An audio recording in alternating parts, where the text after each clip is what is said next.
الصلاة والسلام على عباده الذين اصطفى خصوصا على حبيبنا وحبيب ربنا الأعلى خاتم الأنبياء إمام الرسل والأنبياء سيدنا ومولانا ومأوانا وملجانا محمد المصطفى وعلى آله أهل التقى والنقى وعلى أصحابه أهل الصدق والصفاء وعلى كل من تبعهم بإحسان إلى يوم الجزاء وبعد.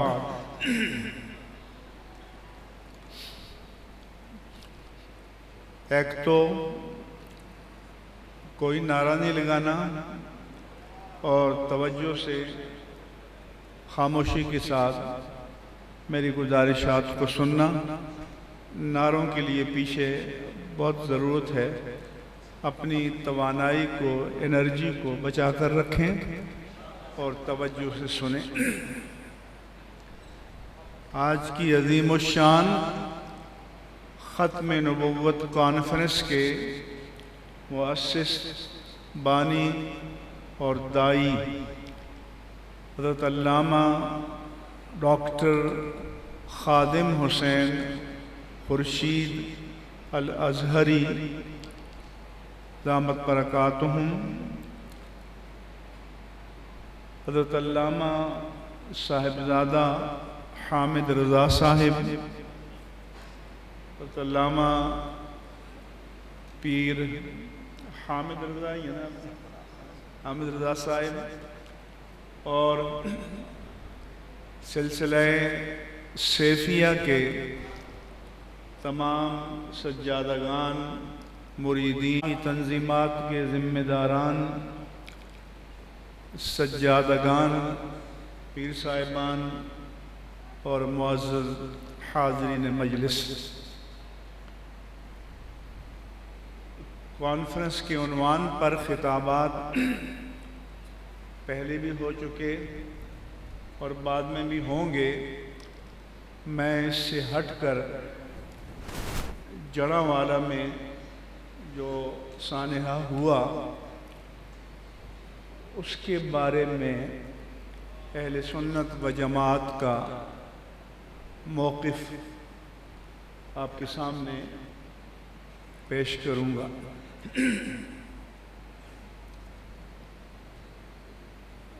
سب سے پہلے ہم اس واقعے کی مذمت کرتے ہیں. ابھی اسلام آباد میں وفاقی وزارت مذہبی امور کے زیر اہتمام انٹرفیتھ سیمینار ہوا. اس میں سارے پریسٹ، پوپ، پاسٹر اور مسیحیوں کے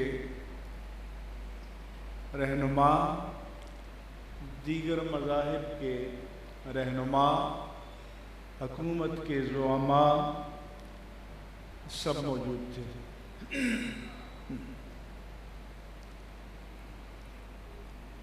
پہلی بات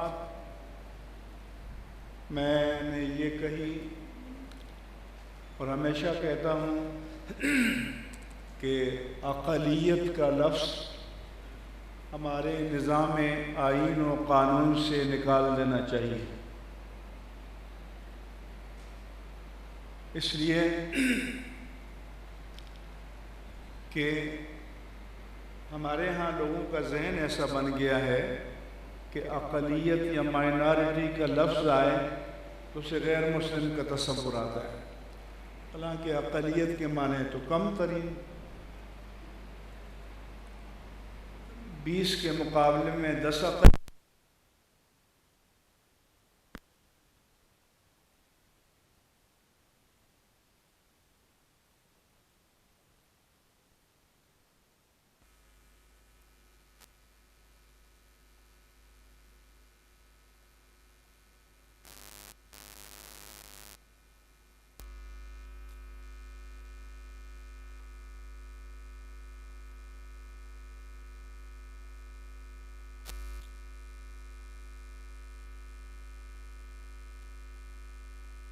ہے،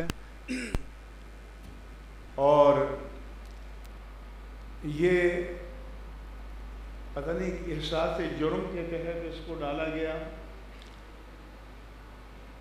اور اس کو بول کر اپنی مظلومیت کا تاثر دیتے ہیں۔ تو میں نے کہا کہ اس لفظ کو ختم کرنا چاہیے۔ نیوزی لینڈ میں مسجد پر حملہ ہوا جمعے کے دن، امریکہ میں 1 سے زائد حملے ہوئے، کینیڈا میں، یورپ میں، تو وہاں مسلمان تعداد کے اعتبار سے اقلیت ہیں، لیکن کسی نے کہا کہ اقلیت پر حملہ ہو گیا۔ کوئی ایک بات آپ ریکارڈ پر بتا دیں کہ کسی نے پورے یورپ، پورے امریکہ میں مسلمانوں کے مقدسات پر بھی حملے ہوئے، ان کی جانوں پر بھی حملے ہوئے، لیکن کسی نے نہیں کہا کہ اقلیت کا وہ امریکہ میں خطرہ ہے، اقلیت غیر محفوظ ہے۔ لیکن میں نے کہا کہ ہم پاکستانی تصوف میں ایک فرقہ ملامتیہ ہوتا ہے کہ وہ جان بوجھ کر ایسی حرکات کرتے ہیں کہ لوگ ان کی طرف متوجہ نہ ہوں، اور وہ لوگوں سے دور رہ کر ذکر و فکر میں مشغول رہیں، تو پاکستانی قوم خود ملامتی قوم بن کر رہ گئی ہے۔ ہمارا میڈیا اس انتظار میں رہتا ہے کہ کوئی چیز ملے اور 50 دکانیں کھول کر پاکستان کو ملامت کریں، خود کو ملامت کریں، مسلمانوں کو ملامت کریں۔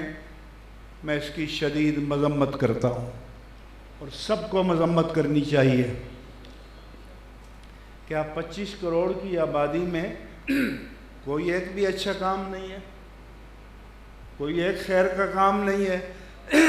لیکن اچھائی کو کبھی بھی پروجیکٹ نہیں کریں گے، اور سارے لبرل میڈیا کے بیٹھے ہوئے اس انتظار میں ہوتے ہیں کہ کب ہم دین پر حملہ کریں، کب ہم مسلمانوں پر حملہ کریں، کب ہم اپنے آپ کو ملامت کریں۔ میں نے وہاں مطالبہ کیا کہ اس رویے کو ختم ہونا چاہیے۔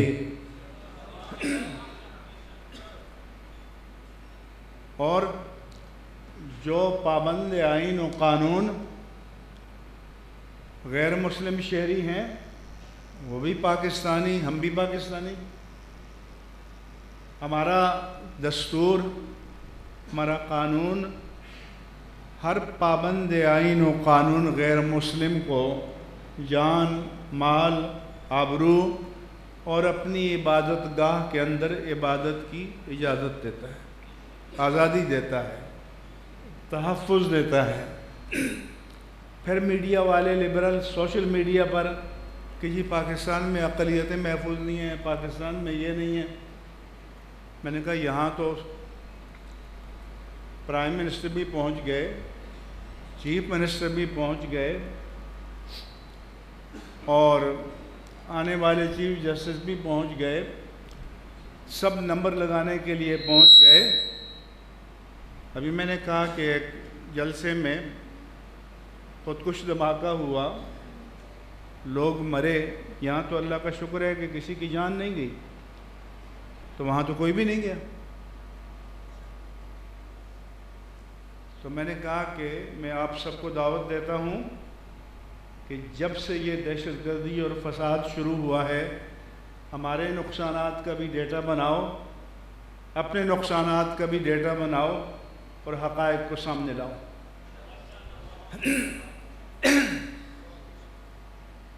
اس لیے جس کو دیکھو سبمسو، اپالوجیٹک، معذرت خواہانہ، یہ پوری قوم کا رویہ ہو گیا۔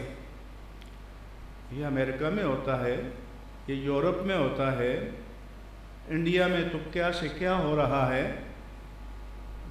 تو وہاں کے لیے تو کوئی نہیں۔ اس لیے ایک تو یہ ہے کہ یہ جو اپالوجیٹک، سبمسو، دفاعی اور پسپائی کا انداز ہے، یہ نہیں ہونا چاہیے۔ حقائق پر بات کرنی چاہیے۔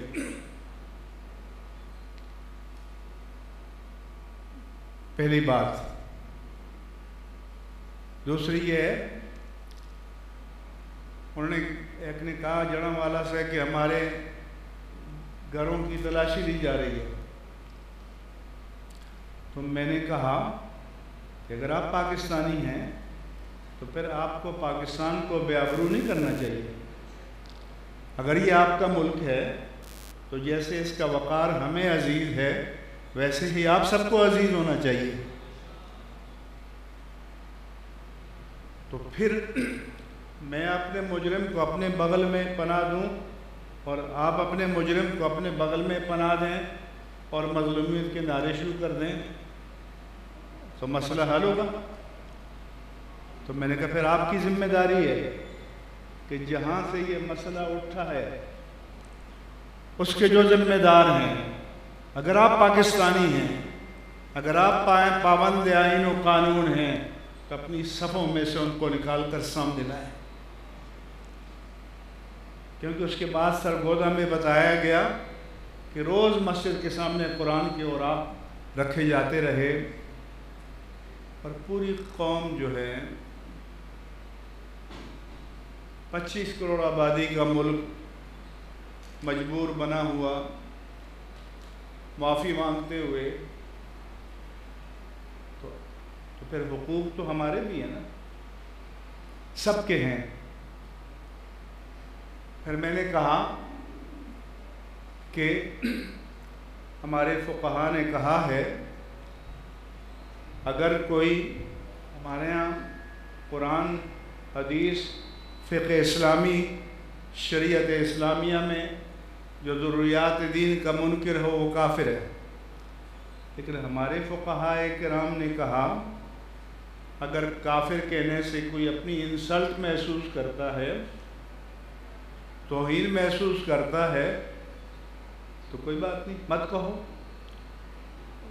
ہم ہندو کو ہندو کہیں گے، آج کل وہ اپنے آپ کو ویدانتی کہتے ہیں کیونکہ وید کے ماننے والے ہیں، سکھ کو سکھ کہہ دیں گے، پارسی کو پارسی کہہ دیں گے، بات تو واضح ہو جائے گی۔ اسی طرح میں نے کہا ایک سیمینار میں ایک پریسٹ نے کہا کہ ہم کسی عیسیٰ کو نہیں جانتے، ہم مسیح کو جانتے ہیں۔ میں نے کہا نو پرابلم، تم عیسیٰ کو نہیں جانتے، ہم مسیح کو جانتے ہیں، ہمارا قرآن مسیح کو جانتا ہے، نو پرابلم، تم مسیحی کہلاؤ ٹھیک ہے، کرسچن کہلاؤ ٹھیک ہے، یہ مسئلہ کوئی کنٹروورشل نہیں ہے، جو آپ کو پسند ہے وہ کرو۔ لیکن اس کے ساتھ ساتھ میں نے کہا کہ دنیا بھر کی جمہوریتوں میں امریکہ بہت ماڈرن لبرل ہے، یورپ بہت ماڈرن لبرل ہے، کسی ملک میں مسلمان کئی ملین یو کے میں ہیں، کئی ملین امریکہ میں ہیں، یورپ میں ہیں، 22 کروڑ مسلمان انڈیا میں ہیں، لیکن ایک بھی ریزرو سیٹ پارلیمنٹ میں نہیں ہے، نہ امریکن کانگریس میں ہے، نہ برٹش پارلیمنٹ میں ہے، نہ انڈین پارلیمنٹ میں ہے۔ میں نے کہا یہ آپ priest, pope, pastor, you are enjoying more democratic rights than me۔ میں نے کہا آپ تو مجھ سے زیادہ جمہوری حق آپ کو مل رہا ہے کہ مجھے 1 ووٹ کا حق ہے، وہ حق آپ کو بھی ہے، اور پلیٹ میں رکھ کے آپ کو سیٹیں بھی دے دی، تو مظلوم تو ہم ہیں، ہمیں تو نہیں دی، پھر بھی آپ مظلوم اور ہم ظالم۔ یہ دنیا کی کس ڈکشنری میں ہے؟ یہ کہاں پہ ہے ایسا؟ پھر میں نے کہا کہ کہتے ہیں یہ پاکستان میں خواتین کے حقوق نہیں ہیں. ایک الٹرا لبرل ماڈرن مشرف آیا تھا, 60 عورتیں جبراً قومی اسمبلی میں ڈال دیں. پورے امریکہ میں ایک بھی عورتوں کی ریزرو سیٹ نہیں ہے, برطانیہ میں نہیں ہے, انڈیا کی 650 پارلیمنٹ کی سیٹوں میں ایک بھی نہیں ہے, نہ مسلمان کی ہے نہ عورت کی ہے. تو یہاں پر یہ ایک لشکر ڈال دی عورتوں کا کہ تاکہ ہم اچھے بچے ہیں, اگلے کہتے ہیں تم اچھے بچے نہیں ہو.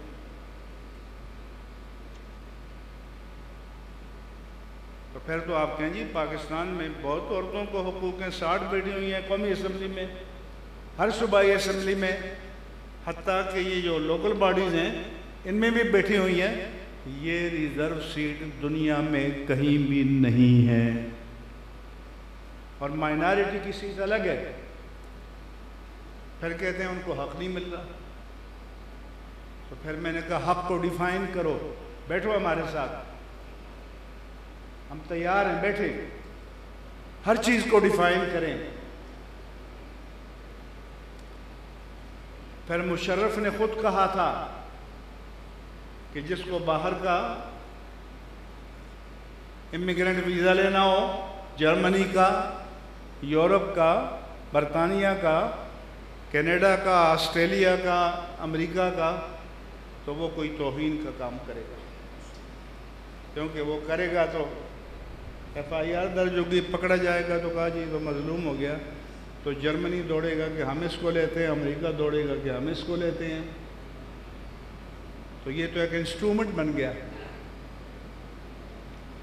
اور یہ میں نہیں کہتا, یہ مشرف جو صدر تھا اور مسلح افواج کا سربراہ تھا, اس کا اسٹیٹمنٹ ریکارڈ پر موجود ہے.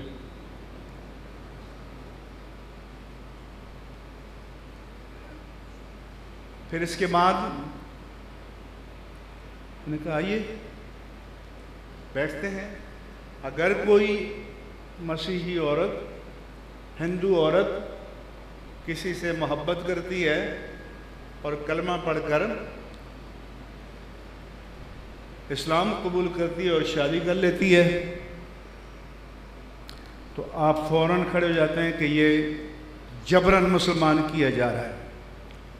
میں نے کہا قانون اجازت دیتا ہے کہ بغیر ایویڈنس اور پروف کے آپ کہیں کہ جبر ہے؟ آپ انویسٹیگیٹ کریں, آپ ثابت کریں کہ جبر ہے, تو میں آپ کے ساتھ پریس کلب میں کھڑے ہو کر پریس کانفرنس کروں گا. لیکن آپ جھوٹا الزام لگائیں. 2 ہندو عورتیں انڈیا میں, سندھ میں کلمہ پڑھا, مسلمان لڑکوں سے شادی کی, وہ چیف جسٹس اطہر من اللہ اسلام آباد ہائی کورٹ کا ان کو اپنے پاس بلایا, اور مسلمان بچی ہو تو دارالامان میں بھیجتے ہیں, ہندو بچی لڑکیوں کو ان کے ماں باپ کے ساتھ بھیجا. اور 2 ہفتے کے بعد انہوں نے آ کر کہا کہ اپنے شوہروں کے ساتھ جانا چاہتے ہیں. تو پھر اس عرصے میں جو تم نے جھوٹ بولا, پراپیگنڈا کیا, میڈیا نے پراپیگنڈا کیا کہ یہ جائز ہے, یہ درست ہے. پھر میرے پاس آیا پریسٹ کہ جو 13 سال کی لڑکی, میں نے کہا کہ 10 سال کا گورا لڑکا یا گوری لڑکی یا 8 سال کا گورا لڑکا یا گوری لڑکی وائٹ ہاؤس کے سامنے, کیپٹل ہل کے سامنے کھڑے ہو کر کلمہ پڑھے تو امریکہ کا قانون اس کو کچھ نہیں کہتا. لیکن یہاں کلمہ پڑھنا جرم بنا دیا گیا کہ 18 سال سے کم عمر کا اسلام قبول نہیں کر سکتا. یہ نہ امریکہ میں قانون ہے, نہ یورپ میں ہے, نہ برطانیہ میں ہے, نہ آسٹریلیا میں ہے, نہ کینیڈا میں ہے, کہیں بھی نہیں ہے. تو ہم کسی اور سیارے کی مخلوق ہیں. میں نے کہا یہ ساری خرافات اور یہ سارا جھوٹ, اس کو بند کرنا چاہیے. اور کہتے ہیں اگر کوئی ہو بھی تو اس کو تربیت کے لیے کہے کہ تم 2 سال تک کلمہ نہیں پڑھ سکتے تو کفر پر رضا بھی کفر ہے. تو اگر ہماری پارلیمنٹ یہ کرتی ہے اور کلمہ پڑھنے کا راستہ روکتی ہے تو یہ تو کفر ہے. آپ کیونکہ مجذوب ہیں نا، نعرے لگاتے ہیں، قانون نہیں پڑھتے، چیزوں کو نہیں دیکھتے کہ ہم کس طرح کے نظام میں گزر رہے ہیں. پھر میں نے کہا کہ یہ سیالکوٹ میں ایک کارخانے میں واقع ہوا. سارے میڈیا نے تحریک لبیک کا نام لے لیا. میں نے اس وقت مطالبہ کیا کہ پہلے تحقیق کرو، اگر ثبوت ہے تو لاؤ. مگر اس کے بعد جب اندر کی بات سامنے آئی وہ دفن ہو گیا، اب کچھ چوم ہی نہیں کر رہا. اس کے بعد آپ نے سنا. اسی طرح سے اس جڑاوالا کے بارے میں، سرگودا کے بارے میں سارا الزام تحریک لبیک پر، جبکہ پولیس کا سربراہ کہتے ہیں کہ انہوں نے ہمارے ساتھ تعاون کیا ہے. میڈیا کہتا ہے کہ یہ ذمہ دار ہیں. تو آپ محتاط رہیں، کل ایسا بھی ہوگا کہ جس نے دہشت گردی کرنی ہو وہ وہاں سے بھاگتے ہوئے لبیک یا رسول اللہ کے نعرے لگائے گا. یہ بھی ہونے والا ہے تاکہ فوراً ٹی ایل پی پر الزام لگا دیا جائے. میں نے کہا کہ کوئی بم بلاسٹ کرے اور پاکستان زندہ باد کا نعرہ لگائے تو پھر کیا سمجھا جائے گا کہ پاکستان ذمہ دار ہے یا حکومت ذمہ دار ہے؟ اس لیے جب تک ایویڈنس اور پروف شواہد سے ثابت نہ ہو کہ یہ جرم کسی نے کیا ہے، دنیا کا کوئی قانون اور اسلام کا قانون اجازت نہیں دیتا کہ آپ کسی پر الزام لگائیں. آپ کے پاس ثبوت ہے، شواہد ہے، سامنے لائیں.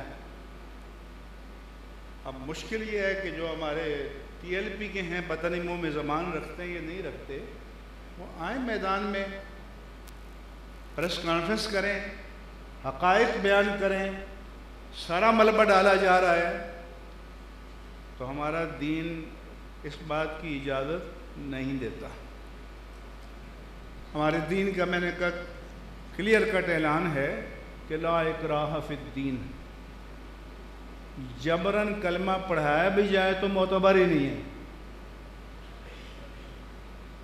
لیکن ہر کلمے کو آپ جبر کا ہم معنی لے لیں،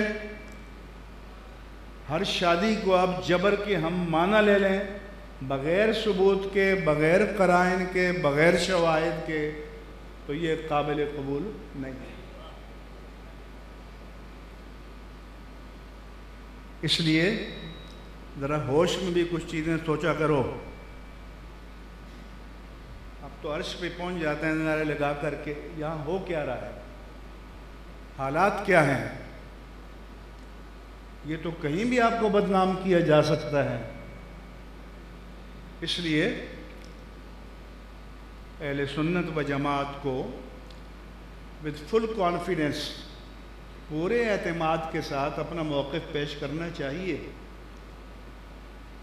اور ثابت کریں کہ کس کی ہے تو ہم آپ کے ساتھ کھڑے ہوں گے. لیکن میں نے کہا کہ بھائی آپ کو انہوں نے کہہ دیا مکان بھی بنا کر دیں گے، چرچ بھی بنا کر دیں گے. اب کہتے ہیں پھر مظلوم ہیں ہم، تو ہمیں تو کوئی بنا کر نہیں دے رہا.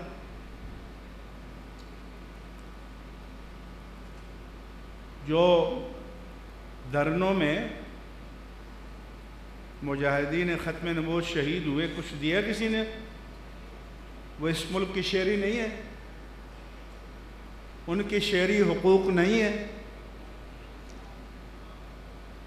اس لیے اچھا چونکہ حکومت بھی اپالوجیٹک، میڈیا الٹرا لبرل، اور اسلام کو جہاں بھی نشانہ بنانے کا موقع ملے وہ فوراً دکانیں کھول کر چھری کانٹے تیز کر کے بیٹھ جاتے ہیں.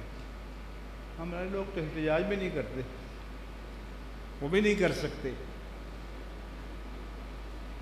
اس لیے میں نے اس فورم پر یہ کہا کہ جھوٹے الزامات کا سلسلہ بند کیا جائے، اور اگر یہاں سے یہ فتنہ اٹھا ہے ان کے ذمہ داروں کو سامنے لاؤ۔ میں نے کہا یہ فساد کیوں ہوتا ہے؟ اس لیے کہ مشرف نے قانون بنایا تھا کہ جب تک ایس پی لیول کا آفیسر مطمئن نہ ہو ایف آئی آر نہیں کر سکتی۔ تو مجھے بتائیں کہ عام شہری کو ایس ایچ او تک رسائی ہے، ڈی ایس پی تک رسائی ہے، جائے کہ ایس پی تک؟ مطلب یہ تھا کہ اس کی ایف آئی آر کو ناممکن بنا دیا جائے۔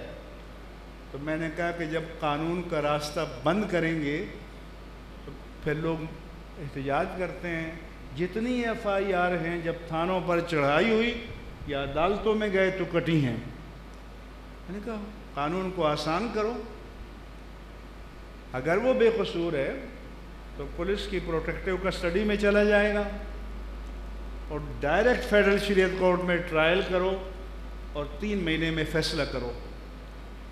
لیکن پراپیگنڈا مسلمانوں کے خلاف، اسلامی تنظیموں کے خلاف، پاکستان کے خلاف، اور پورا میڈیا جو ہے وہ مغرب کا ترجمان، اسلام کا ترجمان نہیں ہے، اسلام کا ڈیفینڈر نہیں ہے، اسلام کا مدافع نہیں ہے۔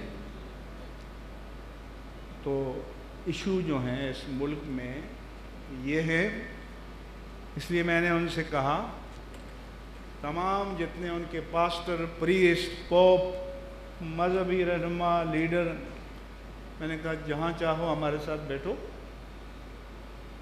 اصول طے کرو، اس کے مطابق بات کرو۔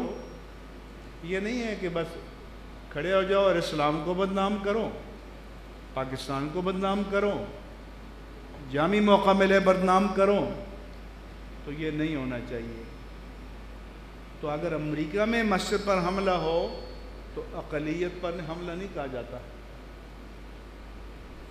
لیکن یہاں ہو تو اقلیت، تو اس لیے اقلیت کی ٹرم، اقلیت کی اصطلاح آئین اور قانون سے نکالنا چاہیے، کیونکہ جب حقوق برابر ہیں، امریکہ میں 5 ملین مسلمان ہیں، ملازمتوں کا کوئی کوٹا نہیں ہے، یا ملازمتوں میں بھی کوٹا ہے، اور اس لیے میں کہتا ہوں کہ کوٹا سسٹم جو ہے یہ کھوٹا سسٹم ہے۔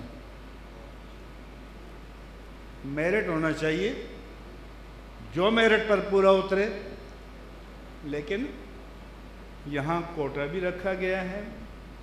اب تو یہ جو ٹرانسجنڈر ہیں ان کے لیے بھی رکھا گیا ہے، کیونکہ جج بھی سارے دین کے ساتھ نہیں ہیں، جتنے بیٹھے ہوئے ہیں وہ دین کے ساتھ نہیں ہیں، اور ججوں کی اپوائنٹمنٹ کے لیے کوئی میرٹ اور معیار بھی نہیں ہے۔ ٹائم ہو گیا؟ تو اور اس سپیریئر جوڈیشری نے ریکوڈک کا فیصلہ کیا، $6 ارب جرمانہ، کار کے رینٹل کا فیصلہ کیا، $1 ارب جرمانہ، براڈ شیٹ کا معاہدہ کیا، ملینز آف پاؤنڈز کا جرمانہ۔ ان ججوں سے کسی نے پوچھا بھائی یہ کیا کیا آپ نے؟ تو جن کو انٹرنیشنل لاء کا پتہ ہی نہیں ہے تو انہیں انٹرنیشنل معاہدات کے بارے میں ججمنٹ دینا چاہیے۔ آپ مجھے بتائیں، تو یا تو یہ ہے کہ الگ کوڈ قائم کرو جو انٹرنیشنل لاء کے ماہرین ہو۔ اسے میں نے کالم لکھا تھا کہ ہمارے بین الاقوامی معاہدات، ہمارے معاہدات کیسے ہوتے ہیں؟ جیسے یہ آپ کے یہاں سوسائٹیاں ہیں، آپ پلاٹ بک کرتے ہیں تو اس وقت خوشی خوشی سائن کرتے ہیں، پڑھتے نہیں ہیں۔ 2 قسطوں کے بعد، 4 کے بعد، 6 کے بعد آپ کہیں کہ اب میرے پاس وسائل نہیں ہیں، جو دیا واپس کرو۔ وہ کہتے ہیں یہ تو آپ نے خود دستخط کیا تھا کہ اگر ختم کرو گے تو قسطیں ضبط ہو جائیں گی. یہی ہمارا ہے. یہ پی ٹی سی ایل جو ہے یہ 26% شیئر پر دیا گیا اور $800 ملین یعنی $80 کروڑ اب بھی اتصالات کے ذمے ہیں، کیونکہ معاہدہ کرنے والوں نے انگوٹھا لگایا کہ جو پراپرٹیز ہم آپ کو دیں گے. ہمارے یہاں اداروں کی پراپرٹی، کسی کا ریلوے کی پراپرٹی پر قبضہ ہے، کسی کا پی ٹی سی ایل پر قبضہ ہے، کسی کا فلاں پر قبضہ ہے. تو کتنا عرصہ ہو گیا، کتنی دہائیاں ہو گئی ہیں. شوکت عزیز نے کیا تھا، تو آج تک وہ $800 ملین پاکستان کو نہیں ملے اور وہ مزے سے پی ٹی سی ایل کو استعمال کر رہے ہیں. یہی اور سارے معاملات. تو اس لیے اب میرے پاس اتنے پیسے تو نہیں ہیں کہ آپ سے کہا کروں کہ حضور پڑھ لیجئے تو آپ کو نذرانہ ملے گا، لیکن جو چیزیں ہم لکھتے ہیں کہ یہ نوجوان علماء، جوان علماء یہ سمجھیں کہ حالات کیا ہیں، ایشوز کیا ہیں، معاملات کیا ہیں. تو اس کے لیے مطالعے کی ضرورت، اسٹڈی کی ضرورت، حقائق کو سمجھنے کی ضرورت اور پوری قوت سے اپنے موقف کو دلائل کے ساتھ پیش کرنا چاہیے. نہ ہم ظلم کرنا چاہتے ہیں، نہ ہم ظلم کے روادار ہیں.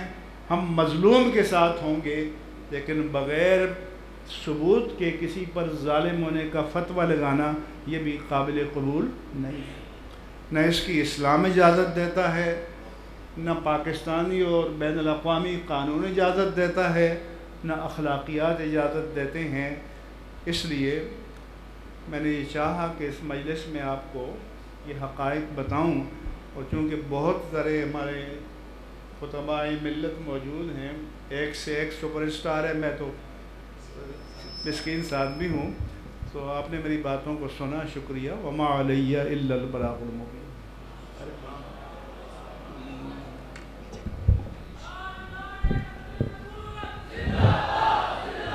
نعرہ تکبیر، نعرہ رسالت، نعرہ تحقیق، تاجدار ختم نبوت.